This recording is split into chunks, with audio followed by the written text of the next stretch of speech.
Bon, aujourd'hui j'ai ressorti ce moteur qui traîne dans ma cave depuis 1 an et demi maintenant. Je l'avais complètement refait. Tous les roulements, sans exception, boîte, arbre d'équilibrage, vilo, tout. Le vilo avait été aligné, enfin bref. Tout était nickel. Et au bout de 7 ou 8000 km, il a commencé à résonner. J'entendais un bruit lancinant, comme une résonance. Toutes les 3 secondes, waouh, waouh, quand j'étais en vitesse stabilisée, un truc de dingue. Du coup, ça m'a tellement énervé que j'avais acheté un bloc moteur complet en Allemagne, qui avait très peu de kilomètres. Et puis j'ai foutu ça à la cave. Mais même si je le mettrai plus jamais en route, j'ai quand même envie de savoir ce qui s'est passé. Je ne comprends pas. Bon, déjà, à l'œil nu, je vois déjà un problème. Un sérieux problème même. À gauche, le centrage du vilebrequin. À gauche, je passe 0,5. Ça frotte bien. 0,5 entre le carter et le vilo. Et de l'autre côté, le double, ça nage. Je vais essayer 150. 140, tiens, on va voir 140. 140, ça passe bien comme il faut. 150. Alors, 150.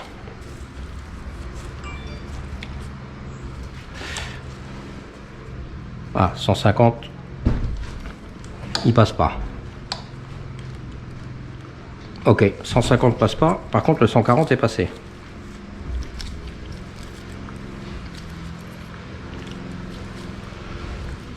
« 140. Ouais, il passe bien. Bon, c'est précis, hein. Alors, j'ai 50 d'un côté et 140 de l'autre. C'est une catastrophe. Donc voilà, il y a 90. Il y a, voilà, le vilo est pas à sa place. Je sais pas comment je me suis démerdé. Parce qu'en principe, je le tire de ce côté-là. Côté allumage, je le tire avec l'appareil. Et le reste, voilà. Donc à mon avis, il n'a pas été assez tiré. Je sais pas ce qu'il y a eu. Et comme j'avais mis du Loctite 603 pour caler les roulements, peut-être que j'ai pas pu le finir. Puis j'ai laissé comme ça et que j'aurais pas dû. Enfin bref, je vais ouvrir et prendre la revue technique, enfin, même le manuel d'atelier pour prendre toutes les cotes. Toutes les cotes des pignons, regarder tous les arbres, la concentricité des arbres, tout, absolument tout, pour trouver pourquoi il résonnait. Il y avait une espèce de... C'était un truc lancinant comme ça, toutes les 2 à 3 secondes, de façon très régulière. Ça s'entendait très bien. Ça vibrait pas, ou alors ça se ressentait pas, mais en tout cas ça s'entendait. Un truc de dingue. Comme si quelque chose était voilé, ou je ne sais pas. Bref, alors on verra par la suite.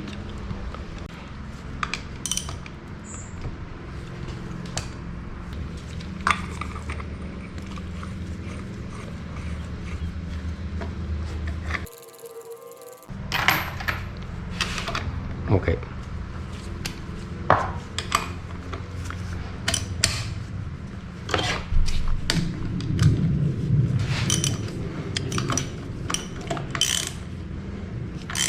Ah ouais, d'accord, non. Bon, je pense que j'avais déjà dû le démonter entre temps, parce que c'est pas possible. Un truc qui tient pas, ça me paraît pas possible. Bon, ici je mets du laiton, hein. Et rien d'autre, hein, parce que le chiffon, les histoires de chiffon, tout ça, j'aime pas du tout. Ça rentre parfois entre les 2 pignons sur une certaine distance et donc ça écarte les axes. C'est vraiment très mauvais. Là, c'est un appui vraiment direct. Putain la vache. J'ai pas oublié de le serrer celui-là par contre. Ok, cool. Voilà. Ça c'est ok.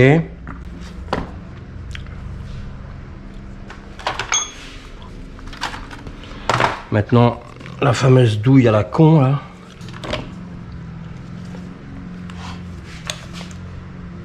Ok. Ça c'est cool.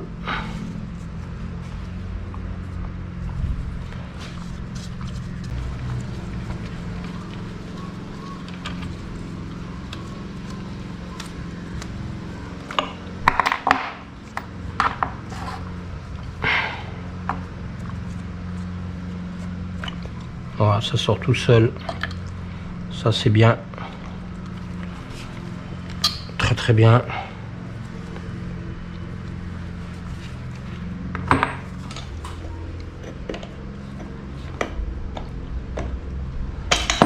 Ok.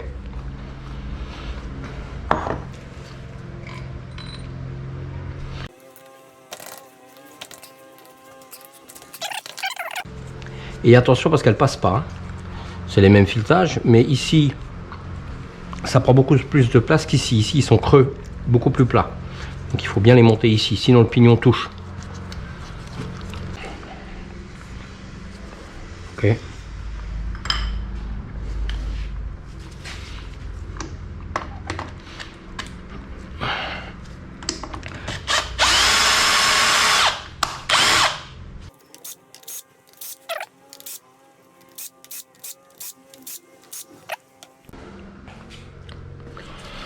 Alors j'ai fabriqué un gabarit pour les vis. Moi-même je comprends plus trop ce que j'ai dessiné, mais parce qu'elles ont vraiment des longueurs très différentes et j'ai pas envie de me faire chier au remontage. Donc je vais essayer de comprendre là.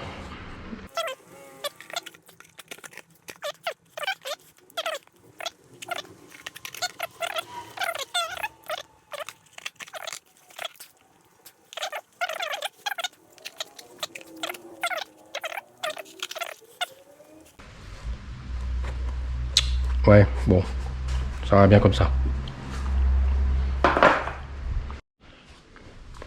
Bon là je vais mettre les axes dans un bac pour pas que ça pousse dessus. Hein.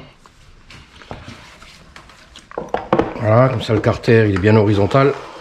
Voilà, ok.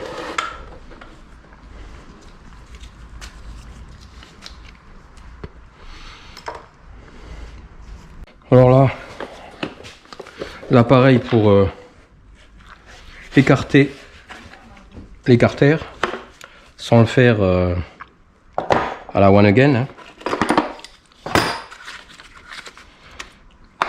C'est un bon investissement ça, très bon même. Voilà. C'est Sifam qui fait ça. Alors, le plus court ici. Voilà, le moyen ici. Et le long ici. Hein, parce que forcément, ils sont étagés. Hein, donc, ils ont fait 3 vis de différentes hauteurs pour que finalement, on se retrouve à l'horizontale malgré ce décalage. Voilà. La vis de poussée.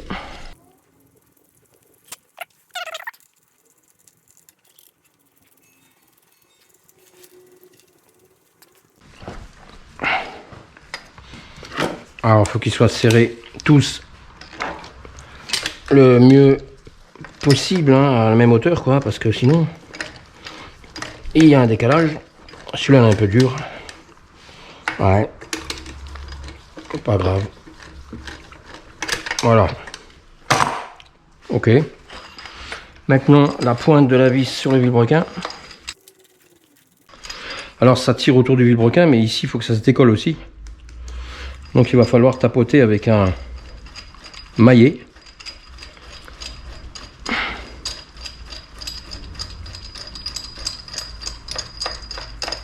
Voilà. Voilà. Là, je prends appui sur le vilebrequin. Ok. Voilà, donc, douille de 17. Cliquez. On serre, mais pas pas comme un ours, hein. Ouais, il faut le mettre sous tension. Alors faites attention comme il y a encore le piston. Pas que je l'embarque.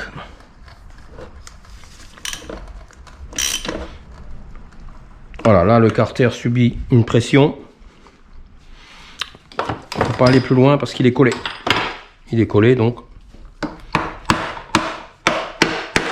Les vibrations vont le décoller.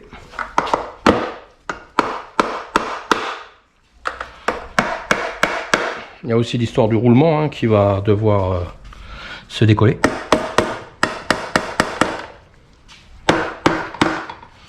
C'est pas toujours facile.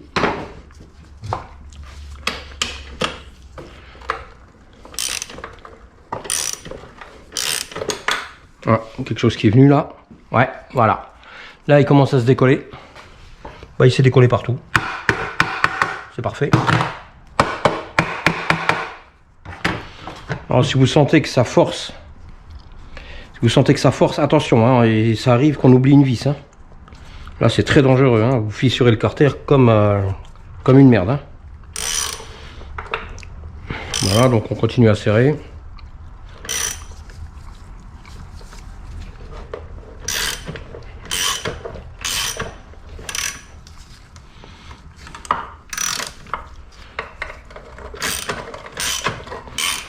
Voilà, tant que c'est pas dur, tant qu'il n'y a pas un durcissement anormal, on peut y aller. Hein. Le carter, les carters se séparent. Voilà, et au bout d'un moment, ça va faire clouc. Le roulement va sortir.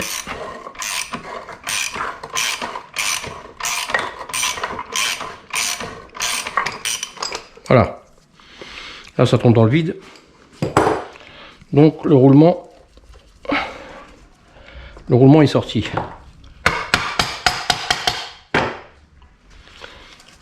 Voilà, donc maintenant on peut démonter l'appareil.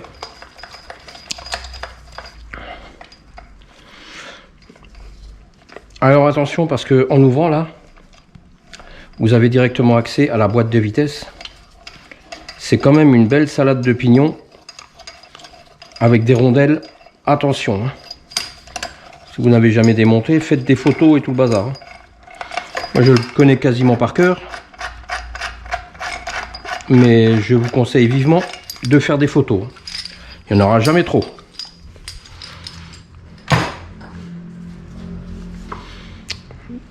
Donc le pouce sur le vilo et le sortie de boîte pour maintenir la boîte en place le mieux possible.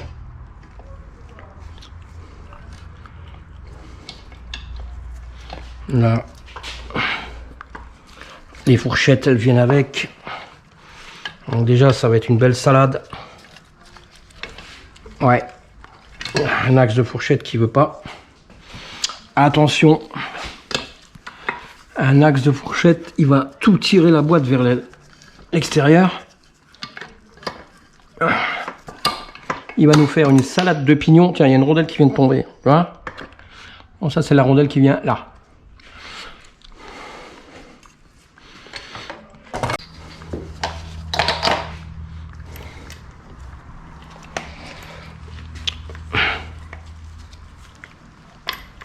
Voilà.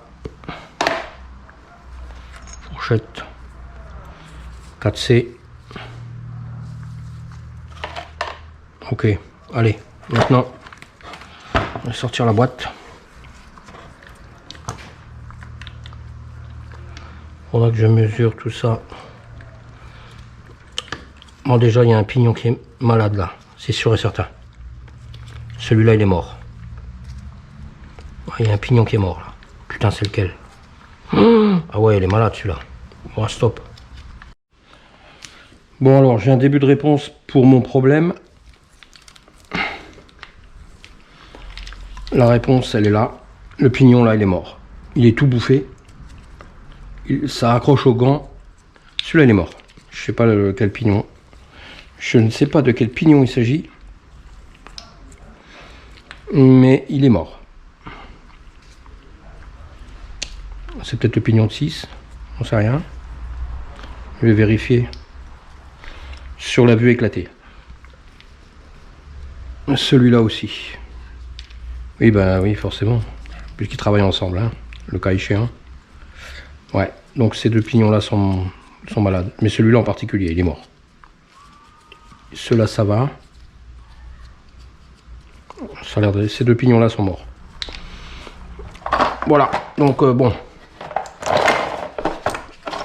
Forcément, ça change tout.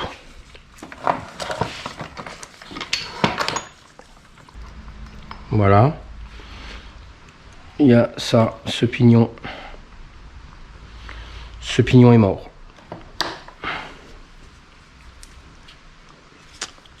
Oh la vache, on dirait qu'il a broyé de l'acier. Ah ouais, c'est terrible. Ah, celui-là, il est mort.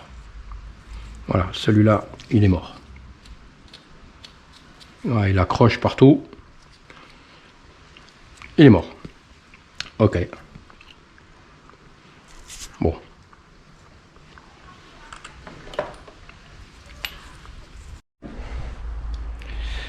Bon, j'ai reposé la boîte à sa place, mais ce moteur, je ne le remonterai jamais sur une machine, hein, étant donné que j'en ai encore un autre qui est dans le cadre de ma donneuse et qui est en très bon état. Je vais pas m'emmerder avec ça. Par contre, j'ai récupéré le vilebrequin qui lui était neuf, hein, je l'avais acheté neuf sur eBay, 150 €, c'était vraiment l'affaire du siècle. J'en avais trouvé 3 à l'époque et j'avais pris les 3. Sinon ça vaut 600 balles hein, quand on en trouve un, donc forcément. Alors je pourrais pas vous montrer le remontage des carters, mais enfin pour ceux qui veulent un peu avoir les renseignements principaux, pour remonter, voilà, faut pas oublier de remettre les rondelles à leur place, et en particulier celle-là. L'axe est court là. Alors moi ce que je fais pour cette rondelle en particulier, ici avec le doigt je mets de la graisse collante, je colle la rondelle dedans, je remets un petit coup par dessus, parce que des fois quand on referme le carter, on en a marre de se casser le dos à regarder comment que ça se passe. On a tendance à avoir le réflexe de prendre les carters, de les tourner comme ça pour voir ce qui se passe. Malheureusement, si l'arbre là n'est pas assez emmanché dans le carter supérieur, la rondelle peut s'échapper et tomber dedans. Là je vous garantis, c'est vous faites 1 kilomètre, c'est fiasco, hein, parce que si la rondelle se prend dans les pignons, c'est mort. Donc attention à ça, hein. Collez-la avec de la graisse. Ensuite, moi ce que je fais, les roulements, je les mets dans les carters à fond, hein, il y a des butées.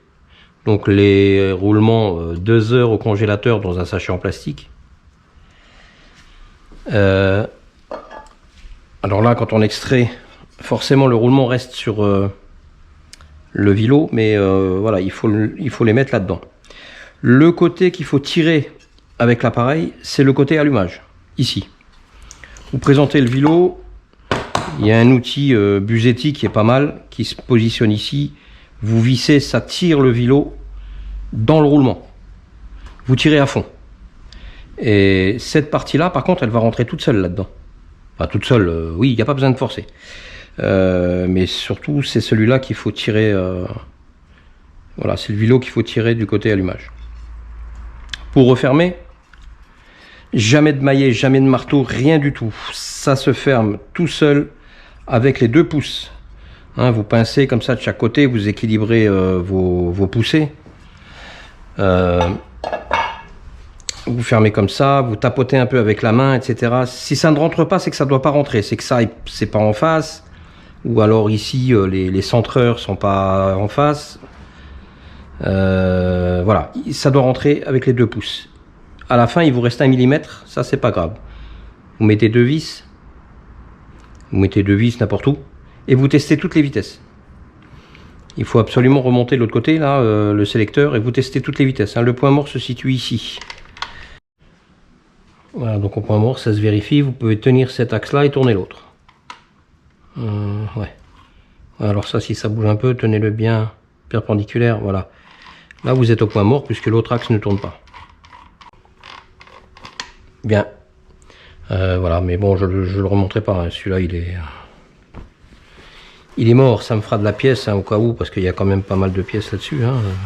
Le tambour qui pourrait cramer sur un autre moteur, etc. Je vais quand même tout conserver. Les autres pignons sont encore bons. Je sais pas pourquoi celui de 6e il a vraiment été dégommé, mais enfin On passe quand même beaucoup plus de temps en 6e qu'autre chose, hein.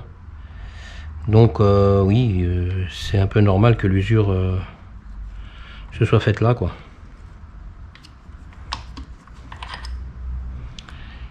Ouais, ça c'est le renvoi, ça c'est le pignon. Incroyable. J'en reviens pas en fait, qu'il soit mort à ce point-là. J'en reviens pas.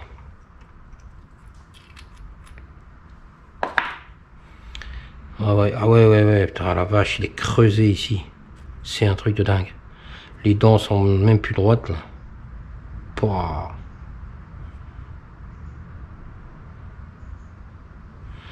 Ouais, bah ça m'étonne pas que ça chantait, hein, forcément. Hein. Là, c'était...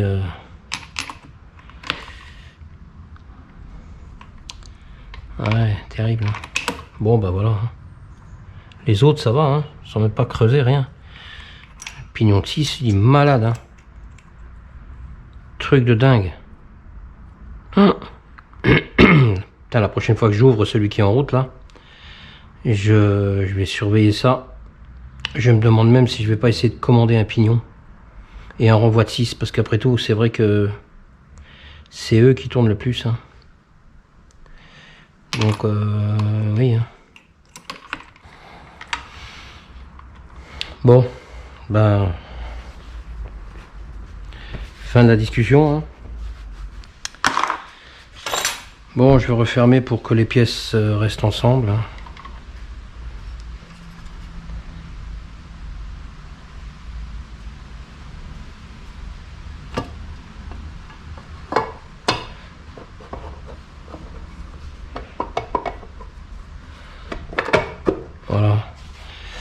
Voilà. Je vais mettre 2 vis et basta. Bon bah voilà. Allez. Terminé. Maintenant je vais ranger mon bordel. Mais j'en reviens pas. Franchement. J'ai peur pour celui qui est en route maintenant. Quand je vois la gueule du pignon de 6. Truc de dingue ça. Punaise.